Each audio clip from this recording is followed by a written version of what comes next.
You're listening to the Suave Lover podcast with your hosts, Benjamin Ritter and James Amaro. SuaveLover.com, advising gentlemen on the art of romance. Now sit back, relax, and enjoy today's episode. Shit women need to hear, because ladies, you need to hear this. Women, listen up. And guys, listen in, because you are going to be responsible for half the fucking misset expectations and the confusion. You need to know what women are expecting, what they need to hear, but we're coming at this with years of experience. Our humble opinion is ladies need to know this, need to hear this, and if they would listen to us, then they would have the benefit of clarifying, oh fuck, this is just a mess, and understanding that guys probably aren't thinking what they're thinking. The women we're speaking to right now are dropping all expectations, all preconceived notions. They will drop their insecurities and their jealousies and their disbeliefs. Yep. And they will just take what we have to say for face value, because this is one of the first times you're going to have guys actually telling you the truth. Call bullshit on it later, but for now, just hear it. And then while you're having a pillow fight with all your female friends, play us in the background. The first thing you need to know is... So ladies, has a guy ever told you that he doesn't want a relationship? He's not looking for a relationship? And then maybe a little bit down the line, he was gone. He was not in a relationship with you, or you were in a relationship with him? And the romance is gone. How'd that end up? If he doesn't want to be in a relationship with you in the beginning, he's not going to want to be in a relationship with you later on. No. But what happens? People fall into de facto relationships. These comforts, which is not bad if you don't get invested. But the brother-sister relationship, where you're just kind of like there for each other because you can tolerate one another's bullshit, holy buckets, that gets boring. Then you have sex every now and then. Every now and then. That's your type of relationship. Right, because you fell into it. And you want butterflies, but there weren't butterflies in the beginning. No. There was opportunity, or you were feeling lonely, or she was interested, Yep. And he wasn't. There wasn't reciprocated. Sure. I have to admit, us men are partially responsible for this situation. Totally. For not sticking to our guns. Because we're lazy. Because we'll take the initiative to have sex, but once the fucking train has left the station... Yeah. So women, once you have sex with a guy, you're going to keep having sex with him. Usually, unless it's really bad. If you keep having sex with a guy that doesn't want to be in a relationship with you, he's going to keep having sex with you, and you're going to be around together all the time. And you're going to try to pressure him into a relationship. Yeah. Because you want more investment, you want to feel loved, you want that validation. Sure. And then you're going to end up heartbroken or in a really bad relationship. Because you're not screening in the same way that we told him to screen. He should be screening for what he wants. You should be screening for what you want. Have sex with a couple of people. Find out if the sex is good, because if the sex is bad or average or boring, you're probably not going to get butterflies later for other reasons. Yeah, and you can kind of weed out that lust that you have for him. Or after you have sex with the guy a few times and you space it out properly, you can kind of tell if you're compatible enough. And let's be clear, there are women who have the mindset that the only sex I'll have is sex in a relationship. What about the advice out there for women that says, have sex with them first, which I believe you should have sex with someone before you get into a relationship with them. But then they say that have sex with them first because a guy will eventually want to be in a relationship with you. As a person who's in poly or very closely affiliated with kink and poly and sort of sexual, shall we say, non-exclusivity, I think the most malformed belief that exists in sex, relationship, and dating environs ever, normal people, lay people, therapists, a lot of people think this, is that sex can be a bargaining chip. I think it's the most corrupted notion that sex is a bargaining chip for something. If I give you sex, I get meat from the other mug. You're going to come to my parents for Thanksgiving. It's so dangerous, though, too, because women become more attached to a guy that they have sex with. Sure. That they orgasm with. Absolutely. Because oxytocin gets released, they develop a bond with the guy. When that doesn't actually happen, women, you're becoming more attached to a guy that doesn't want to be in a relationship with you. And part of it is communication. Part of it is guys can compartmentalize. They can just plain fuck. And it can be really good sex, and he doesn't want to take your bullshit. So unless you've gotten, as a woman, unless you figured out the compatibility, the what you have in common, the whatever, you have a companion, not necessarily a relationship prospect. I was watching a video the other day. It's called the 2-fuck rule. Okay. The 2-fuck rule. It's for women not to get too invested in someone that doesn't want a relationship. Great. Fuck them twice. That's it. Space out the frequency and the amount of times that you have sex with someone that is not interested in a relationship to make sure that you keep your distance. Yeah. And not become attached and not fall into something that is comfortable that the other person doesn't want. This whole being boy crazy, this whole thing about I finally got a great guy, great find, whatever. I know countless girls. I wish I knew less of them. I know countless girls who have the fucking cake, the wedding date, and the tux picked out. And all they need is a guy to wear the suit.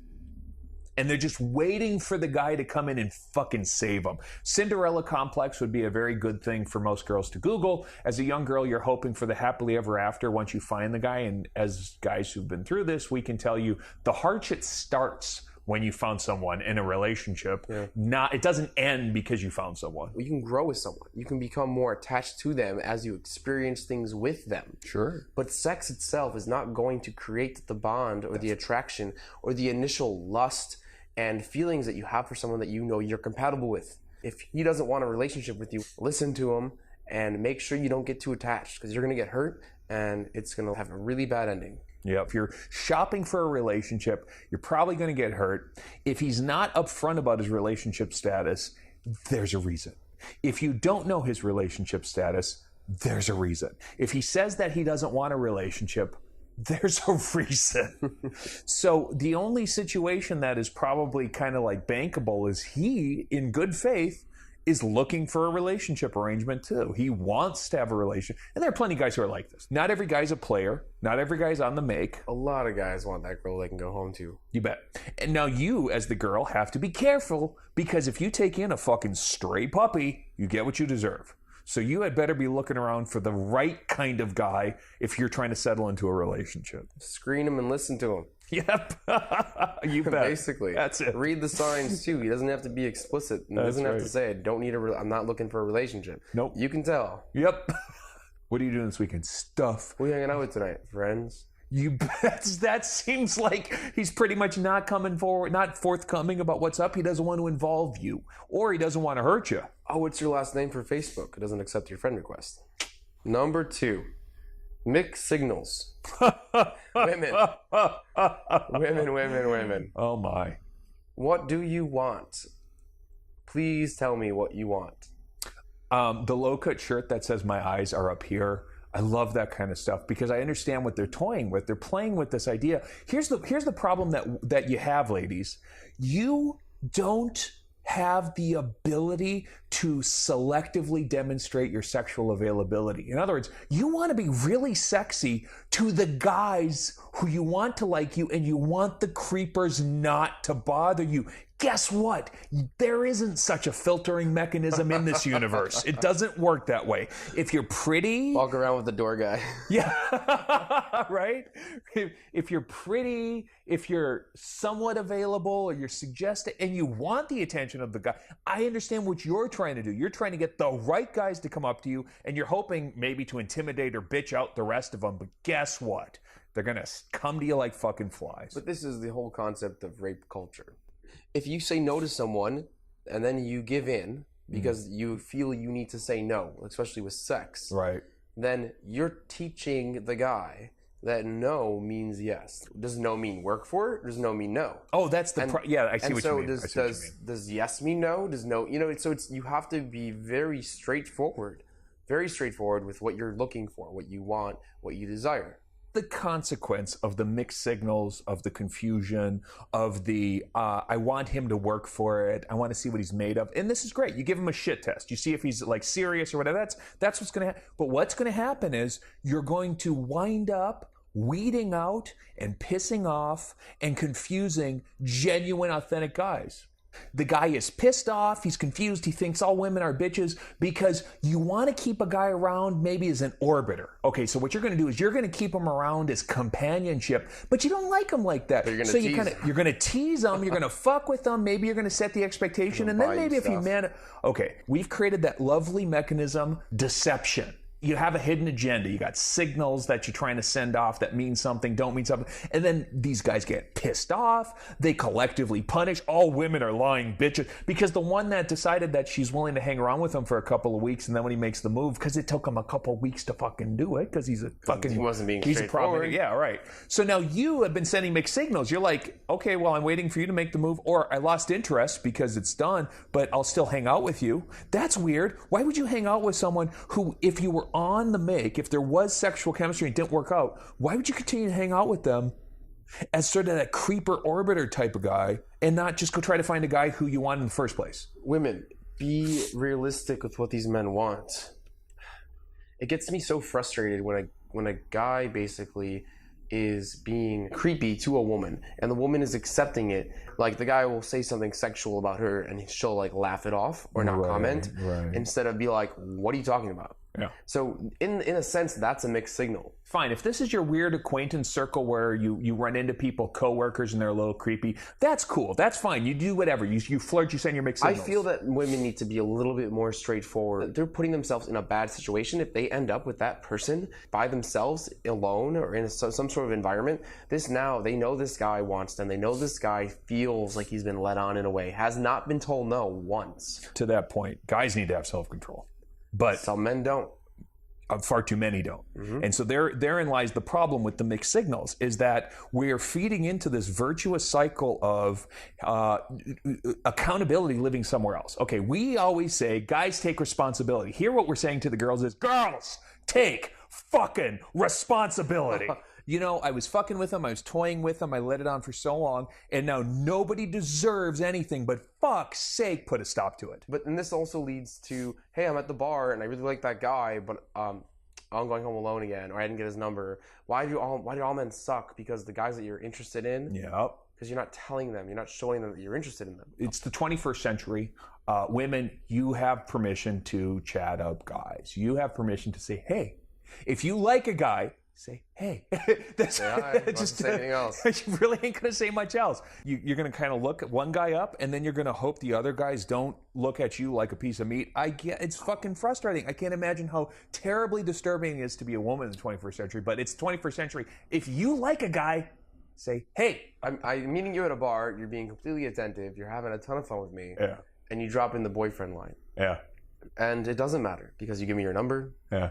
The majority of the time it doesn't matter. Not all the time. Yeah. If your boyfriend doesn't matter to you, or you actually don't have a boyfriend, and you're interested in a guy, don't say that.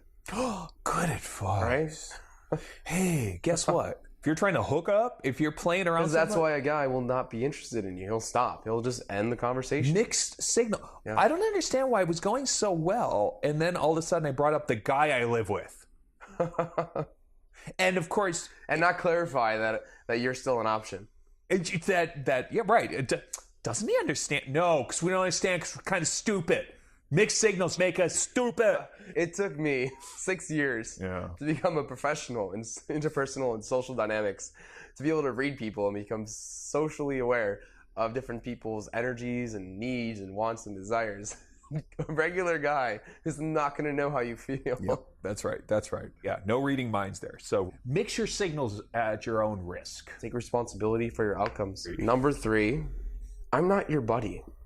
Oh my! I am not your girlfriend. Oh my God! And if you desexualize me, you will become disinterested in me. And I will become disinterested in you. Yep. And that happens with relationships. This brother-sister thing, this comforting thing, oh my Lord, what a sour path we wind up going down when we start turning these relationships into buddy. The first worst thing about sex is using sex as a bargaining chip. The second worst thing is single sourcing your satisfaction in another person. You're going to get your sexual satisfaction, your emotional satisfaction, you're learning how to cook. Oh my God. How can you get every need that you have within you fulfilled from one person? I have an idea. From a soul mate.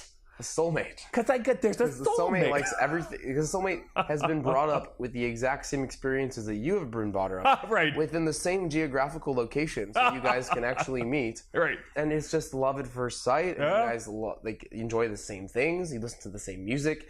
You wear the same types of clothes. You have sex the same way. We don't ever fight. We should, if you really love someone, you never fight. And he wants to do everything you want to do. Right. I don't know where that comes from, but this belief that you got to get a buddy out of a lover is really undermining both concepts. You should find someone who you really, really enjoy spending time with. You should find someone who you have sex with, and they happen to be in the same body. Awesome.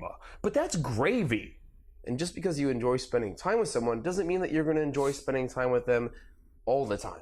Right. And I think that's the issue. Your best friend you could live with. You could live with your best friend. You may even fuck your best friend. You might not have that emotional, loving spark attraction with your best friend because you desexualize someone when you do those types of things. I started doing this because one of the guys that I was very close to, he had this problem that he was so attached to a girl who was living overseas, no less. They had met here and she lived overseas. They saw each other 3 times a year. So they went on a 2-week trip to San Francisco. He never left her side for 2 weeks. Think of having someone up your ass for 2 solid and being either one of those people. Okay, now you can laugh at that, but he had believed because of the best friend programming or some sickness that that's what love means.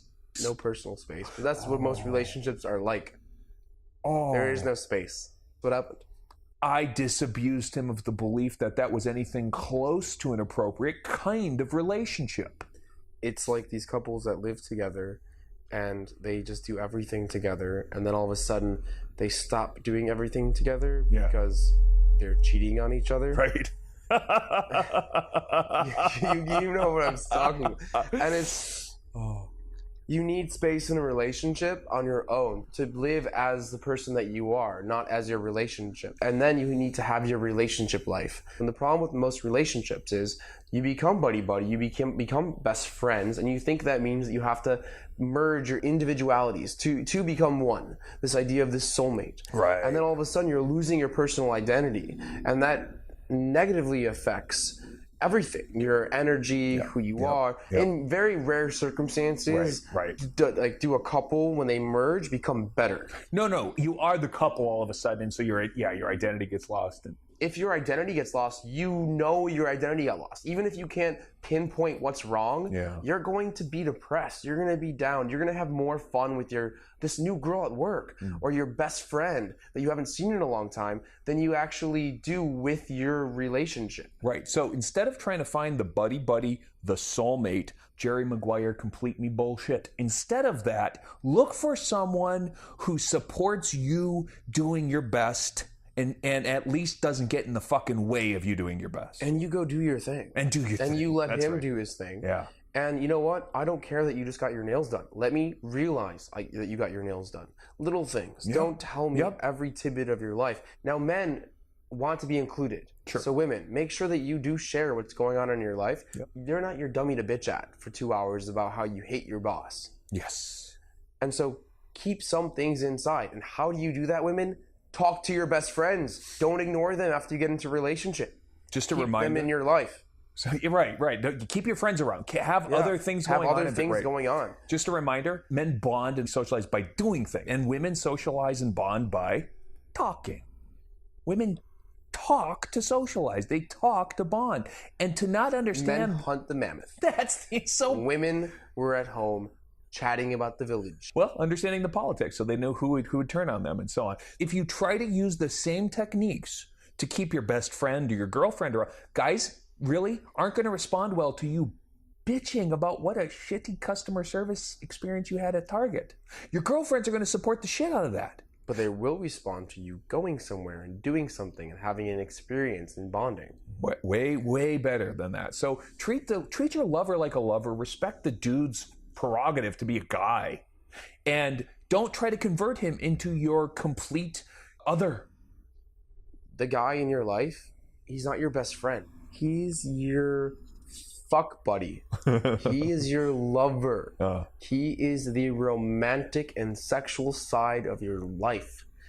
And that's what a relationship is. That's right.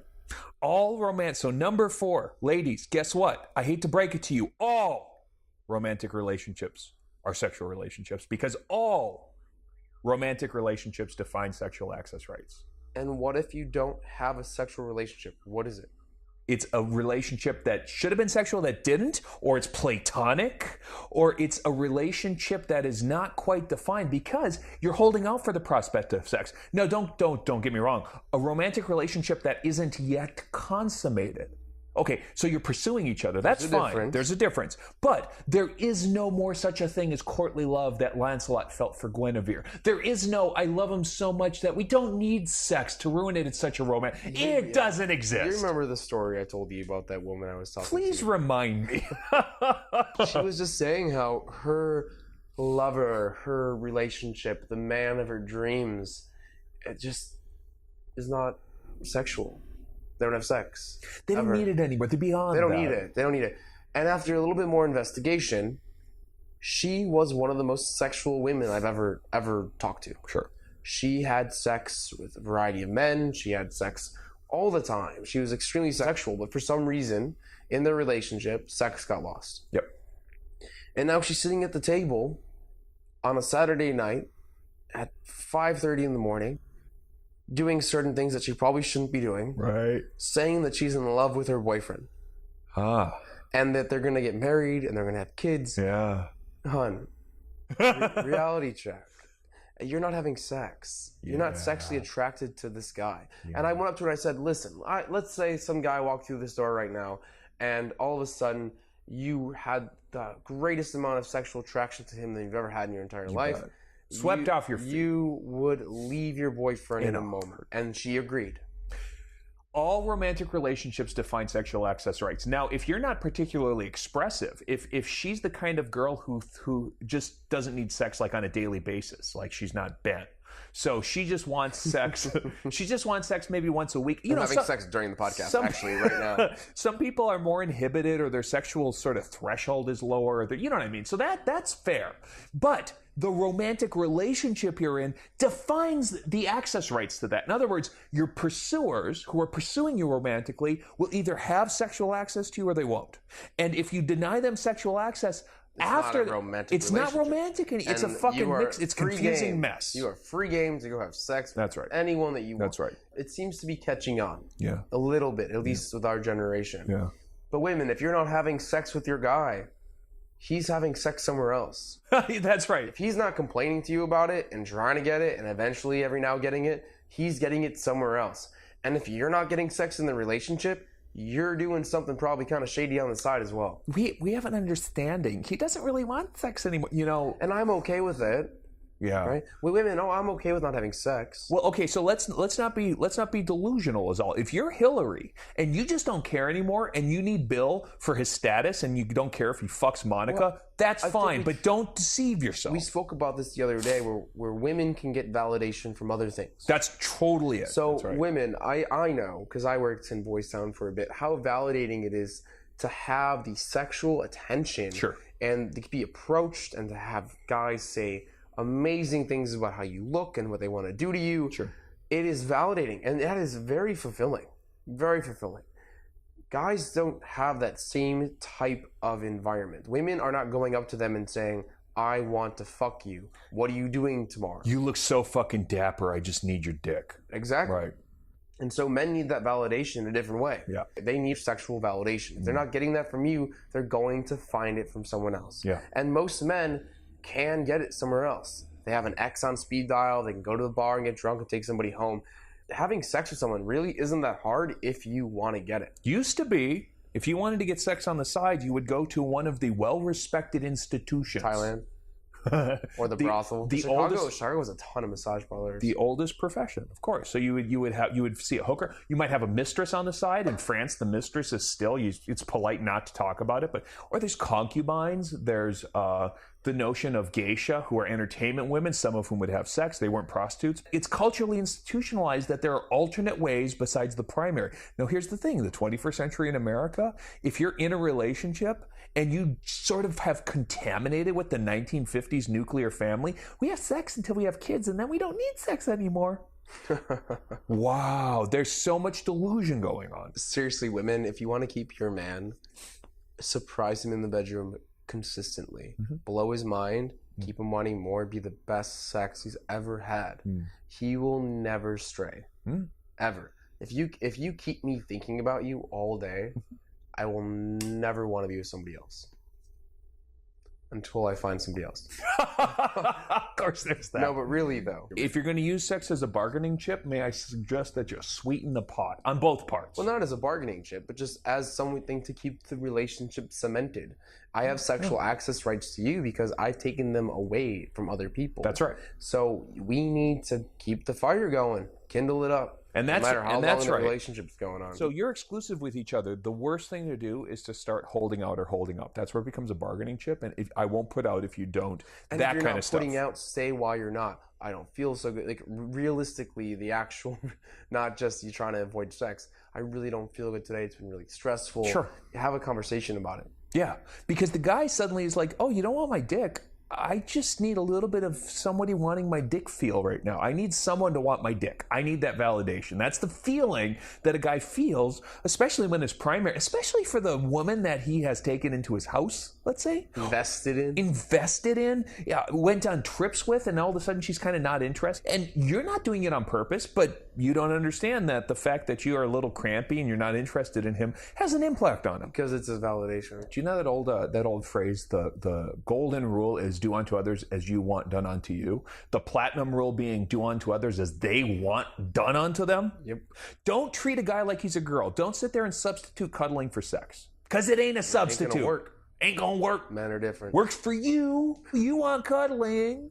Reach around. You know what? Jack them off. A little bit of, hey, you know what? You want to play with it a little bit? That's fine. You're not interested in copulation? That's all of which is fine. But cuddling isn't a substitute. Sexuality isn't always sex. Right. Right. Sexuality is not always sex. That's exactly it. Personally, I have sex for a couple of reasons, but mostly for the brain chemistry. It's not just the good feel. It's to get into a straight up altered state. Because sex in and of itself is pretty fucking commoditized. It's actually pretty boring. And if you have sex with the wrong person, it is just kind of boring. Yeah, you're just kind of waiting for it to end. Yeah. But great sex, altered state sex where you're like getting into it is so engaging. It's better than the best exercise. It beats the best drug, except crack. Crack's always the best. No, I'm just, but so sex as an activity can put you into such an altered state, can bring you companionship and closeness. Sex can be fucking amazing. Sex can be incredible. 0.5. Sex can be so much fun. Better for you than for us, even. Well, because you can go all day. Because women are wired differently, and the argument is that women have greater responsiveness, more nerve endings in the clit if the guy can find it. Sex can be a truly engaging, transcendent, amazing, wonderful experience. It doesn't just have to be a perfunctory duty that you perform because you're trying to maintain some relationship. I'm so surprised by the amount of women that I've met that either aren't having sex because they just feel dirty if they have sex randomly, and also the women that are having sex but are doing it as a duty. Yeah. They haven't taken control of their sexuality. That's right. They've never played with themselves. Right. They've never had an orgasm. They don't understand their own bodies. They're just having sex because it sometimes feels good, and they think if a guy buys them dinner, they should fuck him. I can understand how sex can be boring if you're not in touch with it. I can understand how sex could be scary if you've had bad sexual experiences or sexual trauma. I understand those things. It can also be totally incredible. You got to find a very good partner, and if you don't have a good partner, try one or two kind of good ones. Some guys just aren't giving. Yeah, that's right. I mean, that's right. Some guys are just lousy lay. I just want to get my rocks off. If you don't come, that's your fault. I don't got to motivate a guy to want to have sex. That's pretty much just wired in. I may have to give him proper motivation to be a good lover, but to want to have sex, that's what. There are a lot of girls who just don't want to have sex because they've had such bad sex. They don't realize. And ladies, if you've had bad sex, let me tell you, you are in for a fucking treat. James's number is 1. But really, women, if you are having bad sex, go on suavelover.com, look up our services. We're more than happily coach you or coach the men that you're with into having better experiences. You better believe it. Because this is a big deal. People have disappointing sex partly because they have bad expectations and largely because they don't have good education. Yeah, because women, you need to take control of your sexuality. It's a really good book. It's She Comes First for men, The Orgasm Loop for women. Right. And it basically says that men don't give women orgasms. Women take orgasms from their sexual experiences. Mm-hmm. Women, you are not giving me an orgasm. Yep. I can position myself in a way and move in a way that I can get off. Yep. Women, you're even worse than that because you're able to come as many times as you want, but if you're not in the right headspace, right, if you don't know how your sexuality works, you're not going to have an orgasm. And so we cannot give you something that you don't know how to find. I hear the phrase so often, oh, he makes me happy. He makes me laugh. I was like, you know what? Actually, very few people make you happy. There are plenty probably. You're happy around them. Who let you express it. Right. You're happy around them. They'll let you express it. They'll facilitate it. If you learn to take charge of your sexuality, there are probably ample number of guys who will let you express it, who you can find it with, who are going to be great. And they're going to be good companions, decent providers, have a good job. You can take them home to the parents. If you don't understand your sexuality, some guy ain't going to be able to figure it the fuck out for you because we don't have a user's manual. Some men are better. Yes. Because they make you more comfortable. They understand your anatomy. But they can't give it to you. Right. You're not going to come from A and get to Z. Right. Unless you're in the correct headspace that you needed to be in all your other previous sexual encounters. Right. There are so many women that cannot have an orgasm just from penetration. The claim is all orgasms are clitoral orgasms in one way or another. That's the claim. But there's still debate to do the G-spot orgasm, but then they say that the G-spot is actually part of rubbing against an itch, a part of the clitoris. And the clitoral legs. Yeah. We told you at the beginning of this podcast that you need to drop your expectations, your preconceived notions, your insecurities. For the moment. First off, look in a mirror. Look at what your vagina looks like. Spread your lips, look at your clit, and understand the different parts of your physiology. Second step, vibrator. Go out and buy 2 different kinds of vibrators, 3 different kinds of vibrators. Go talk to someone at Lover's Lane, at Pleasure Chest. Bring your guy. Bring anyone that you want to. Bring your girlfriend. Make it a treat.